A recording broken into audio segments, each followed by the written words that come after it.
திருவாரூர் மாவட்டத்தில் காற்றுடன் பெய்த கனமழையால் மின்சார கம்பங்கள் சாலையில் விழுந்ததால் பல்வேறு கிராமங்களில் மின்சார விநியோகம் துண்டிக்கப்பட்டிருக்கிறது.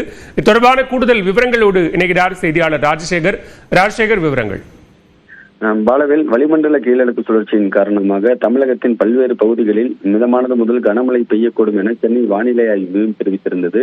இந்த நிலையில திருவாரூர் மாவட்டத்தில் காலை முதல் கருமேகங்கள் சூழ்ந்திருந்த நிலையில இன்று மதியத்திற்கு மேல் சுமார் 2 மணி நேரத்திற்கு மேலாக மாவட்டத்தின் பல்வேறு பகுதிகளில் கனமழை என்பது கொட்டித்தீர்த்தது. குறிப்பாக திருவாரூர், கங்கலாஞ்சேரி, அதே போன்று நன்னிலம், மாங்குடி, வடகரை, கீழமணலி, காரணாதன் கோவில் உள்ளிட்ட பல்வேறு பகுதிகளில் சூறாவளி காற்றுடன் கூடிய கனமழை என்பது பெய்தது. இந்த கனமழையின் காரணமாக பல்வேறு பகுதிகளில் மழைநீர் தேங்கி இருக்கக்கூடிய சூழல் உருவாகியுள்ளது. அது மட்டும் இல்லாமல் 2 மணி நேரத்திற்கு மேலாக சூறாவளி காற்றுடன் பெய்த கனமழையின் காரணமாக காரணாதன் கோவில், கீழமணலி, அதே போன்று சேந்தனாங்குடி உள்ளிட்ட பகுதிகளில் மரங்கள் அடியோடு சாய்ந்து விழுந்திருக்கிறது. அது மட்டும் இல்லாமல் கூத்தங்குடி, காரணாதன் கோவில் உள்ளிட்ட பகுதிகளில் மின் கம்பங்களும் சாலையின் நடுவே சரிந்து விழுந்திருக்கின்றன.